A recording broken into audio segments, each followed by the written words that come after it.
Facebook and YouTube and all these places, just go and search my name. I have a very big group and page on Facebook, which I post every day, dozens of videos of lectures and classes and questions and answers. It's everywhere. It's Facebook and Twitter and YouTube. Go and follow me. And even if you just every day listen to a couple of the videos are short, they're easy to understand, they're not long, and you have to sit in front of the screen for 3 hours. Just for some of you, I think they give around these cards. There's the website on there. Anyone wants to contact me, there's the email there and the phone number. And I try to answer everybody's questions, even online. So, yes, just say the question loud so I can hear it. Go ahead, you're in the back. Okay. Your life, that experience that you had, it's probably happened to non-Jew as well. What kind of message they receive from people that are not Jewish? What kind of message they have to take on because they get your stuff, but it's not Jew. Experience the same thing that you do. What did they do? What kind of message you get from them? Okay. I'm just going to repeat the question. Yeah, I'm going to repeat the question, the short version of the question. She's asking, what does the message have to do with also non-Jews? Because also many non-Jews go through the same thing. Now, what other people go through, I can't tell you what they go through. Each one, what they go through, that's their own personal thing. The thing is that in regards to serving Hashem, there's no difference between non-Jews and Jews. We're all obligated of serving Hashem. Just that we as Jews got 613 mitzvot, and the non-Jews have 7 mitzvot. But there's no difference between non-Jews and Jews. We all have to serve Hashem. We all have a spiritual life. We all have a soul. There's not much of a difference. So what non-Jews go through, then you're going to have to ask them what they see. But in regards to what I see, it's for everybody. There's no difference. Also, non-Jews are obligated in believing in God. There's 7 laws of Noah. That there are 7 major laws. Each one of them breaks down to 20 laws. But they're also obligated to serving Hashem. They also have a soul. They also have a world to come. They have everything. It's a little bit different. But the thing is that the message is for everybody. It has nothing to do with Jews or non-Jews. We try to concentrate on the Jews because I can barely handle that. I can ask for the Jews, then I'll go to the non-Jews. But the bottom line is that all mankind needs to believe in one God. There's only one God. Everybody needs to believe in Him, and everybody needs to serve Him according to how God tells us to serve Him, not how we want to serve Him. So, I have one more question. Did you see a loved one? Because everybody said, but they just, Yeah, no, I didn't see any loved ones. I didn't see anyone. The thing is how I felt that I was so low, so shafer, what's called, like, I didn't have any merits, that they didn't let me see anyone. For the soul to see loved ones, you have to have merits that the loved ones will come to greet you. The way how I felt it, it's almost like, the team that goes to the Olympics, when they come back, and with all the gold medals, everybody's waiting in the airport to greet them. But if a guy who did the espionage against the country, and after 40 years in jail, he goes out of the jail and comes back to his country, nobody wants to see him. So I was the opposite of good. Nobody came to see me. Nobody came to greet me. Just all these angels, these negative angels came to greet me. So I didn't see not loved ones, not righteous people, not anyone. Because I knew that I didn't even have the merit of seeing anyone. Mainly because I didn't have one good mitzvah that they would say, oh, he's worthy for us to come and greet him. Because for the soul to leave the body and nobody's waiting, it's painful for the soul. Like a little kid, nobody came to greet me, I'm finally out, now nobody comes to see me. So it's some kind of a punishment to the soul that nobody wants to see him, like a black sheep in the family. Nobody wants to see what he did. So unfortunately I didn't see anyone. Wait, you. Yeah, go ahead. No, in the back. You. Yeah, the one that's turning around. Yeah. The lucky number. Thank you.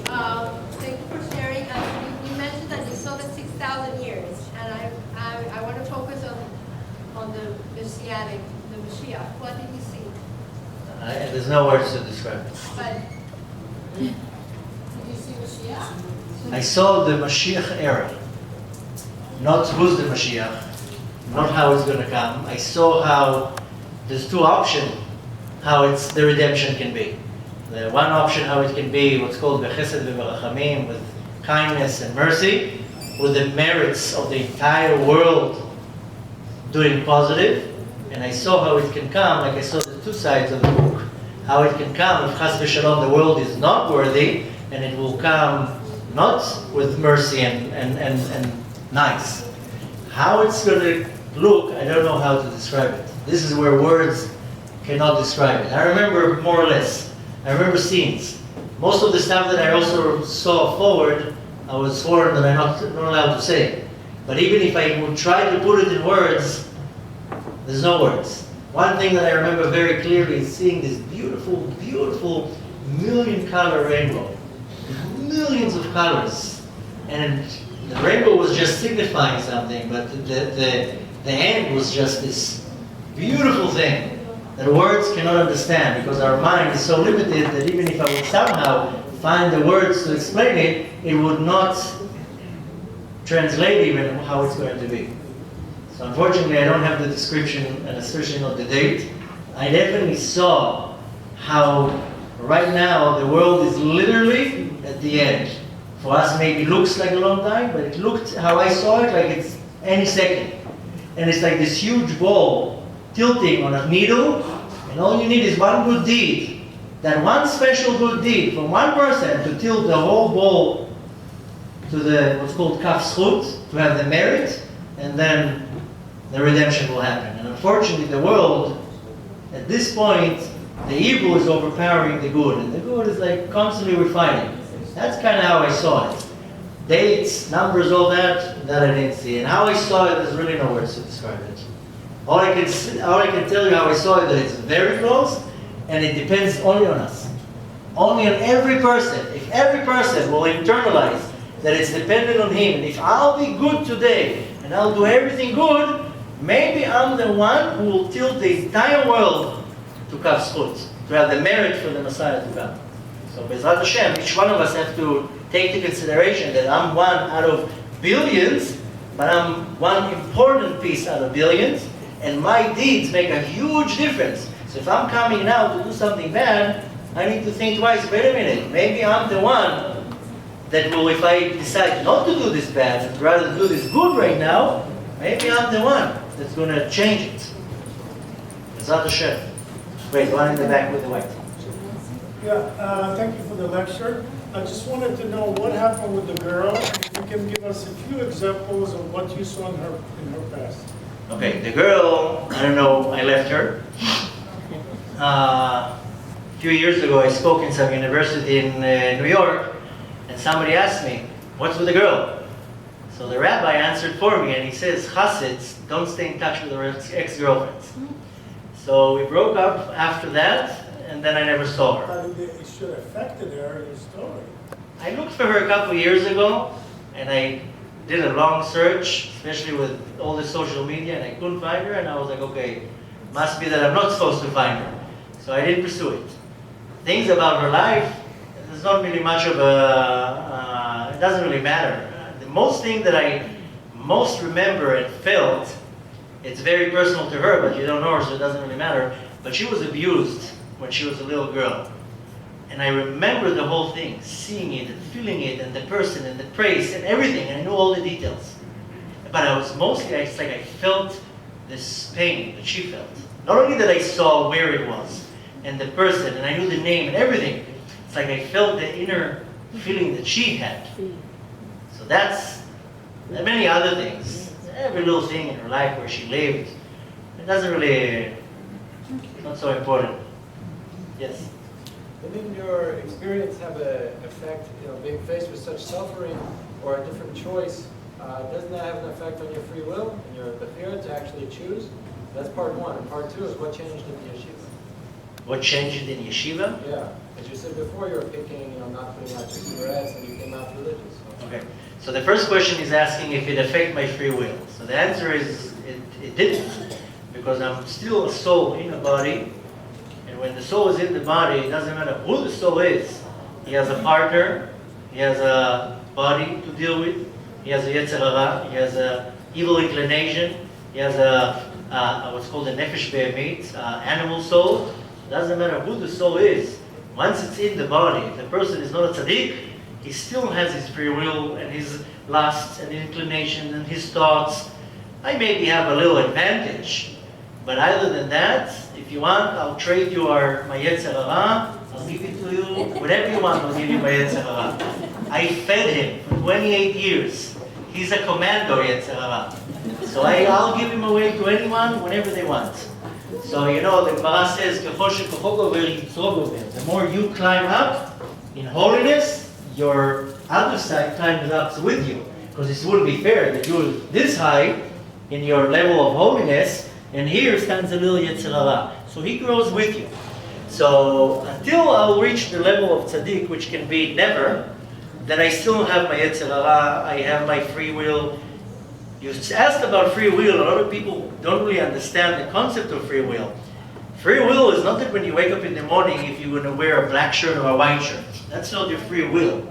Free will is when you come to an opportunity in your life that you have the opportunity to do good or to do bad. And you choose. And that's your free will. So you'll wake up in the morning, you walk in the street, a person is standing and telling you, can you help me, start my car? So you have the free will of saying, sorry, gotta go get my coffee. Or saying, yes, I'll help you. Or the other way around. You see an opportunity to do a sin, and should I do it, should I not do it? If you choose to do it, fine. If you choose not to do it, better.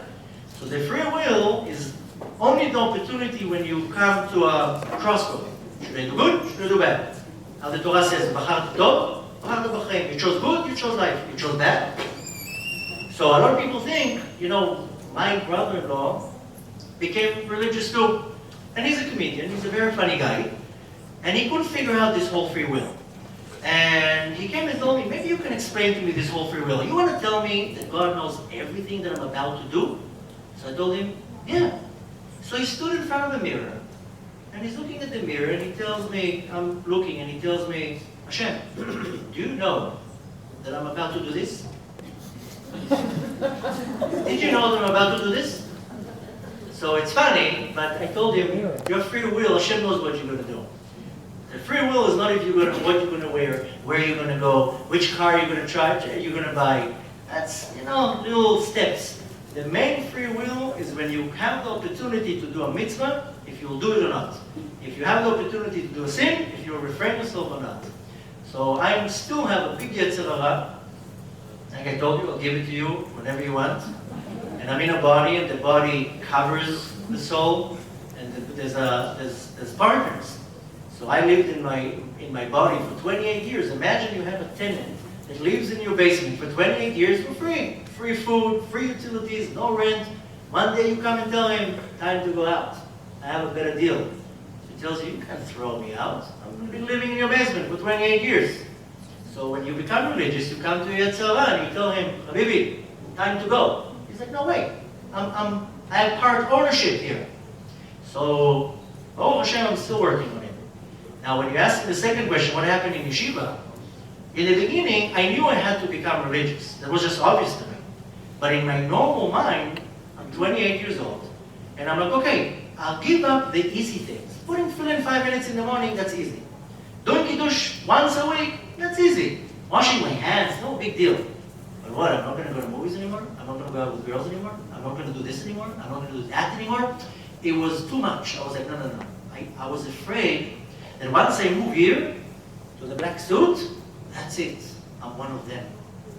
I was afraid of it. I was afraid I'm going to lose myself. I was looking at this life, and I was like, maybe I can't handle it. It's too much.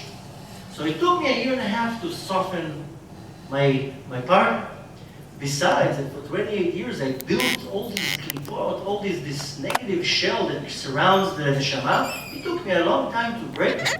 And finally, when you go to yeshiva, and you're all day long being injected with Torah, and praying, and kosher food, and the right environment, no TV, no internet, no this, no that, and you focus, then your Yetzer Hara can't fight you. When you're sitting with another 10 men in a room learning, your Yetzer Hara cannot fight you, you crush him in a month. So I was ready, I just needed that push to this, this place of warmth that I'm just me and my mitzvot. And it took time. Once I was in the yeshiva, I was like, okay, now I can handle it. So any person that wants to become religious, you can't just wake up in the morning and say, that's it, I'm buying now a black suit, and that's it, I'm throwing my razor away. It came in stages. And mainly because I had this partner in my body telling me, no, you can be religious, but let's go out to a movie on Friday night, let's go to the beach right now. Put your tefillin on, let's go out to the beach. So you have to know how to also handle your own Yetzer Hara.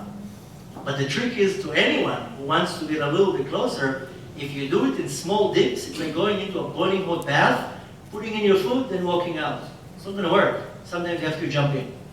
So you have to prepare yourself the right way, and when it's ready, then you have to dip yourself in the world of Torah, which we know that Torah corresponds to water. Same way you're jumping into the pool, you have to jump into the world of the Torah. And then the Yetzer Hara doesn't have a chance on you, because you're coming with too much power. Hold on. Yeah, you're in the back. Yeah. I have a question. Since the moment that your soul separated from the body and you were feeling that you are over the body, not in the body, is there any control that you can do anything you want to do, or just you go by? Okay, I'm just going to repeat the question. He's asking from when I left my body and I saw everything and hovering over the body if I had control. The question was no. I didn't have any control. I was like, I don't know the word in English, in Hebrew you say batil. I was an old. I didn't have any control to move, to pull myself. I was just joining the ride. Almost like you sit on a train, you can't tell the train what to do. It has a track. And it's going, and you're just enjoying the view.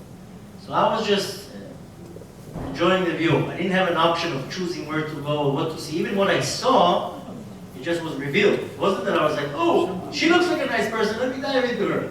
So I was like pulled through. And the thing is that it was so overwhelming, it was so amazing that I didn't even have like the will of saying, oh, let me go there, let me go there. But the main thing, I was like completely annulled. I was like autopilot. I didn't have any control. Mainly because the way it works is there's a certain angel that is in charge. He comes and like with tweezers pulls the soul out of the body. He's holding you. He's controlling you. You don't have at this point so much free access to do whatever you want. So, but the thing is that the ride in the beginning was so amazing that I didn't even want to do anything else. I was like going like through Wonderland. Wait, the one in the back. Lady in the back, waving. I have a question, but my friend has a question too. Can I ask you a question? Sure. You do it for the price of what? My question was, you mentioned that one of the conditions to come back was if they wanted you to come and tell everybody what happened. But were there things that I don't want to know what they were, but I'm saying, were there things that they said, you absolutely cannot go back and talk about these things that you saw or that happened here? Were there things that have to stay only within your own mind? I'm going to repeat the question. She's asking if from whatever I saw, if there was any conditions things that I know that I'm not allowed to say. The answer is yes, because most of the stuff that I saw, it wasn't that they came and tell me, come and sign here a waiver that you're not allowed to say it. It wasn't exactly like that. It was just obvious that this is, you can't talk. This, do whatever you want. Like my wife, for example, I saw my wife when I was introduced, when we went on our first date. First of all, that night that I came, that I was trying to go out, when that person invited me and I moved from one chair to the other, that night I saw my wife. And I saw her from the other side of the room, and I was like, wait a minute, that's her, that's that girl. Half a year later, the rabbi who told me that I'm mishuga, that I'm crazy, he told me, I have a real nice girl for you to meet, and he did the shidduch, and when he showed me the girl, I was like, okay, that's it. So when she walked into the car, I saw her, and I was like, whoa. So with her, she knows certain things. Like I saw all my kids, so I know what kids we're going to have. So every time she's pregnant, I'm like, we're going to have a girl, we're going to have a boy, we're going to have this. So some things I share with her, but a lot of things she was like, tell me. No, don't tell me. Tell me. No, don't tell me. So a lot of the things I know, but it wasn't that they swore me not to tell. It was just obvious that you can't tell. Like the lady asked before about the redemption. Some of the things, they kind of like told me, we're giving you a little bit permission, but you can't do whatever you want with it. So anything that was personal to me, then even if I tell you, it doesn't really make a difference how many kids I'm going to have. But the thing is that most of the stuff that has to do personal with my life, then some of the things I share, some I don't share. But a lot of it that was shown, it was just obvious you're not allowed to tell it. This is for above. So unfortunately, wait, your friend, you wanted to ask something. Yes, I have a question for you. Like every day we say, why I'm talking and stuff if I'm not we do teshuvah and then you think, that's it, it's over, you're good. And then you read something and it says, if you're having this thought or you're doing it, it means that you still didn't do teshuvah for your sins from before. So how do you know if Hashem forgave you or He didn't forgive you? Okay, so I'll repeat the question. She's asking if a person does tshuva, he did the sin, and then he did tshuva, and then again, either the person does the sin again, or thinks about it, and I'll add to your question. What if a person does a sin? You don't think about the same sin. Exactly, and then it comes back. And then it comes back down the line? No. You don't do it, you don't think about it. But just like in Sefer HaMidot. Oh, you're asking how do you know that Hashem forgave you? Yes, and also in Sefer HaMidot. You don't. I was reading last week and that if you're having these thoughts, it means because you still didn't do teshuvah on your earlier thought. So how do you know if you're advancing or you're not? Okay. So first of all, when a person does tshuva, technically one cannot know that he really got forgiven. That's why the Torah tells us, "V'chol chayecha b'tshuva." All your life you have to be b'tshuva, because one cannot really know, oh, I'm done, I'm clean. Nobody can say, oh, I did such good tshuva, for sure Hashem forgave me.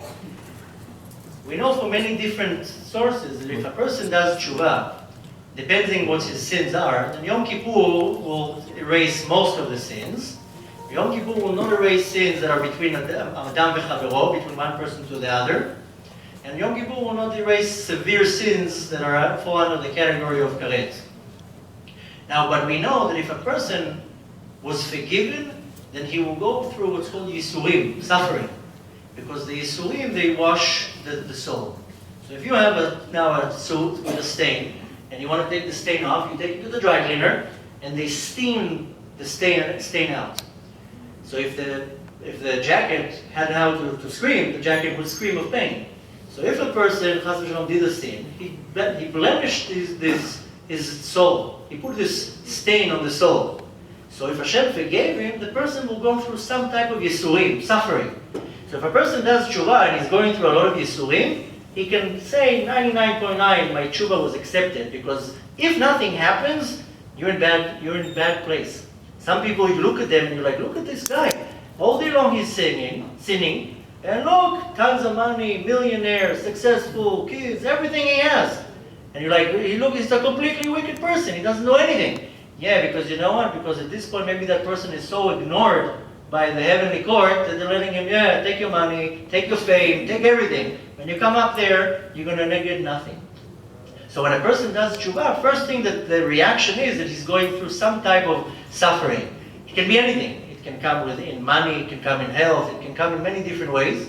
And when a person is going through some type of yisurim, suffering, that's why the sages teach us, you have to accept the suffering with love. Why? Because it's washing you off. Like a little kid comes back from playing in the playground, so his clothes are dirty. So this is easy. You take the clothes, you throw them in the washing machine. But then his hands are full of, let's say, markers. You can't just wash it off. You have to scrub it, maybe put some chemicals on, or some type of remover, and it hurts him. Same thing with us. We did a person does a sin. He made a blemish on his soul. Then he has to go through some type of suffering to clean the soul. So if the person is going through some type of suffering, he can have a good idea that, okay, they accepted my tshuva in Shammai. But one can never know 100% that his tshuva was accepted, and that's why your entire life you have to do tshuva. Now, if you did a certain sin and this thought about something like this happened to you, it means that you did do 100% tshuva on that thing, and you have to continue. It says that when a person is worthy, and he did tshuva, and his tshuva is not 100%, then what's called a bat kol, a heavenly voice will come and whisper to him, you still have to do this, you didn't do it 100%. You didn't clean 100% that room. So then obviously the person has to have the merit to do it. But in general, a person needs to know that he doesn't know if he was 100% forgiven, and to live under the impression that I'm not perfect. I still have a lot more to do, and I don't know, I'm going to do the best that I can to make sure that I do my tshuva right. But a person cannot come and say, look, 2 foot long beard, I can go straight to Gan Eden. It doesn't work like that, because you don't even know how much effort you have to put in to fixing some of the blemishes that you did. When I became religious, I came to the rabbi and I told him, you think I can remember who I stole for when I was 17? Who I insulted when I was 18, when I was 19? I'll go figure out where can I find them. So the thing is that half the things that you do in your life, you don't know how to track it. That's why it's suggested, a lot of people say, I'll live my life, then comes Yom Kippur, I'll fast 3 minutes more than the time, and I'll pray with all my heart and everything will be good. Yeah, but you don't even remember 80% of what you did the entire year. So the point is not to do tshuva once a year, rather to do tshuva every day. So we know that Rosh Chodesh, the beginning of the month, is an auspicious time to do tshuva for the entire month. And Erev Shabbat, Friday afternoon, is an auspicious time to do tshuva for the entire week. And every night before you go to sleep, when you say Kriyat Shema L'Mitah, that's the time you do tshuva for the day. And a lot of people think you say Kriyat Shema L'Mitah, you put your pajamas and you sit with your slippers on your bed and you do Kriyat Shema L'Mitah. No, you have to say it dressed and you have to say it outside of the room. When it says Al Mitah, it means close to the time when you're going to sleep. But it's not only reading the text, it's doing a recap. What did I do today? Was I a good mother? Was I a good wife? Was I a good employer? Maybe I shouldn't have said that. Oh, I hurt that person probably. Tomorrow I'm going to go and apologize. Oh, you know what? I forgot to they gave me more change at the grocery store. Tomorrow I'll give back. Because you remember what you did that day. 2 weeks will pass. You don't remember nothing. And then how do you do tshuva for that? So the point is that all your life is b'tshuva. You do a recap at the end of the day and you say, what did I do today? What can I fix today that I messed up? But we're not perfect at the end of the day. If you do that, you can kind of count on that your tshuva is good. And if you're getting the same thought like how you're asking, must be that from Shamayim, the heavenly voice is telling you, is whispering in your ear, reminding you, you didn't do 100% tshuva in this department. Maybe there's somebody that you insulted and they're still upset with you. Maybe you owe somebody money and you think you don't owe them and they actually believe that you have to give them back the money. It can be so many things that you passed by and another person is holding the grudge against you. The point is to remember that you have to constantly know, not to think that, oh, I'm so perfect and my tshuva is 100%. You constantly have to work on yourself. Does that answer you? Wait. I love your answers, and I heard them before, and they helped me a lot. And I want to acknowledge that I am a survivor, and I did went through this terrain. But I have this problem that even this year, right after the Chagim, I'm sorry, in my sukkah, I had guests and a good friend, and I was telling her, look at how many things I did from Yom Kippur to today. So it's like, it's haunting me that I'm doing things and I have to do the shuvah. It's like, I don't know how to explain. Nobody of us is perfect. You also have to look yourself, also to judge yourself to kapsut. And we can go over it more later. Thank you. Okay. Yes. Yeah. How did your parents react? They freaked out. At the time and now. Okay, they freaked out. She's asking how did my parents react. First of all, the first 2 years nobody knew anything because I was embarrassed. And in Israel, I don't know how it is in America, in Israel when you become religious, you lost it. So I didn't tell anyone. And my family would come and visit me. I would go to the room quietly, put the tefillin very quiet, and put a long sleeve that they're not going to see the marks. And I would go to a restaurant with my mom and she was like, how come you're not ordering shrimps? I have a stomach ache. So I didn't tell anyone for 2 years because I was embarrassed from their reaction. But when I told them all that I became religious, in the beginning they freaked out. But once they figured out that I'm normal, then they were okay with it. In the beginning, my father was the first one who was okay, because I was a big troublemaker.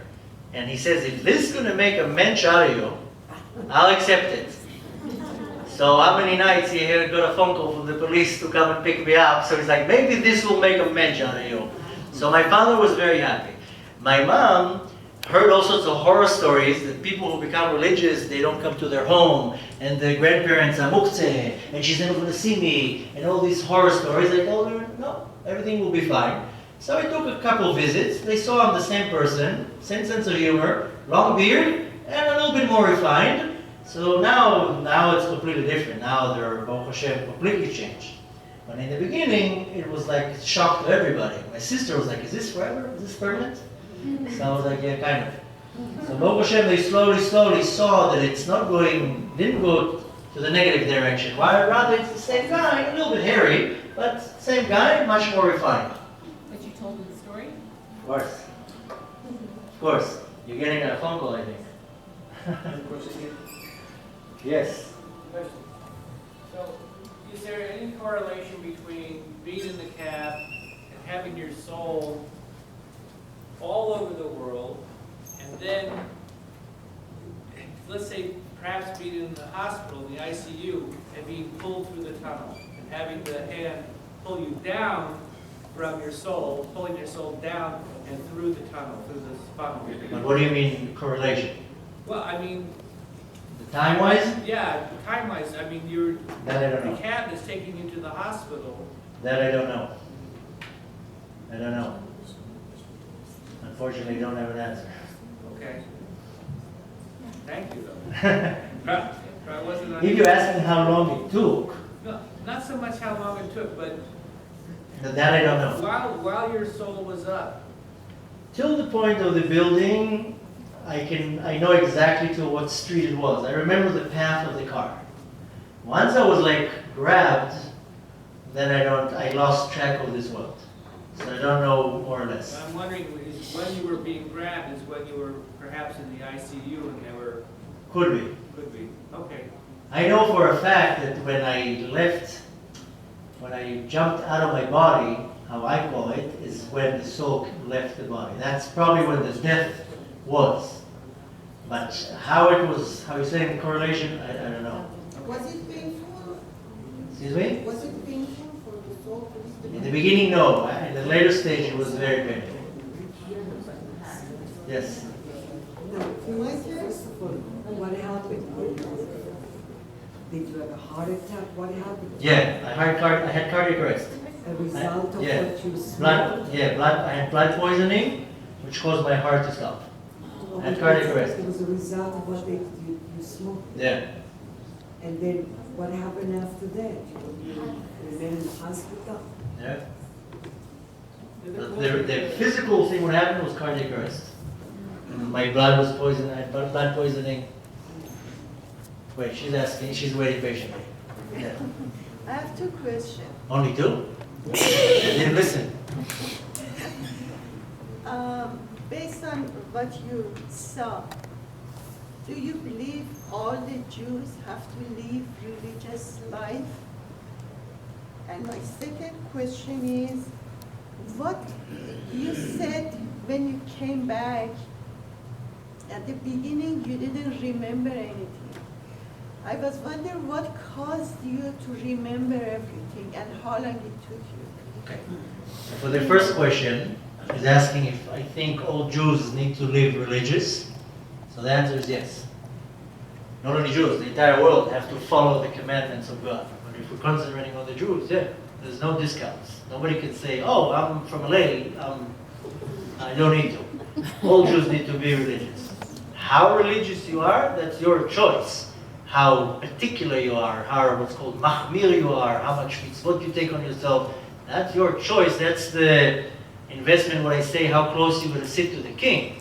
But if you have to keep Shabbat or not, all the Jews have to keep Shabbat. If you want to accept Shabbat 10 minutes before, and have 50 guests at your Shabbos table, and do many other things that you can do in Shabbat, that's already your bonus. If you can eat kosher or not, you have to eat kosher. It doesn't matter where you live and what you do. How particular you are with kosher, if you're checking the leaves with a microscope, that's already in your hands.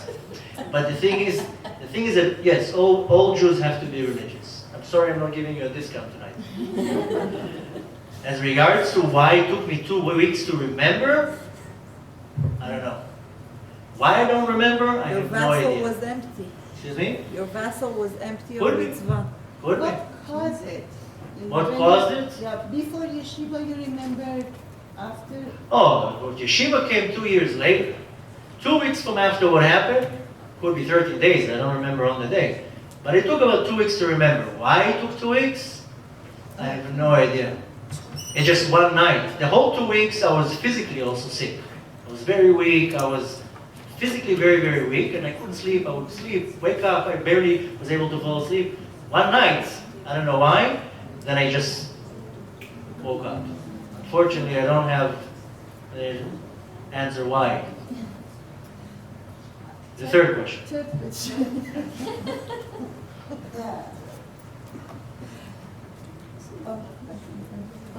You want to think about it? Okay, photographer.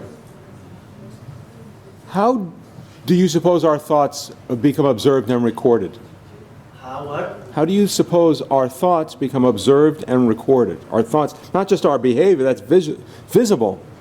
How is it recorded? Yeah, you said that our thoughts, our decisions, our choices. Well, exactly how you're holding our camera. Exactly how you're holding our camera with a very sophisticated chip that records in HD everything that's going on. This is like a dinosaur to the cameras that are up there. So the cameras that are up there, we know Hashem bochen klayot v'lev. Hashem doesn't need a physical camera. He sees all through you, your thoughts, your feelings, your actions. So the sophisticated cameras in Shamayim, what we have here, the technology we have here is like, prehistoric technology. So everything that we do, our thoughts, our feelings, emotions, everything is recorded. How it's done, the mind cannot even start grasping, let's call it, the technology of the spiritual realm.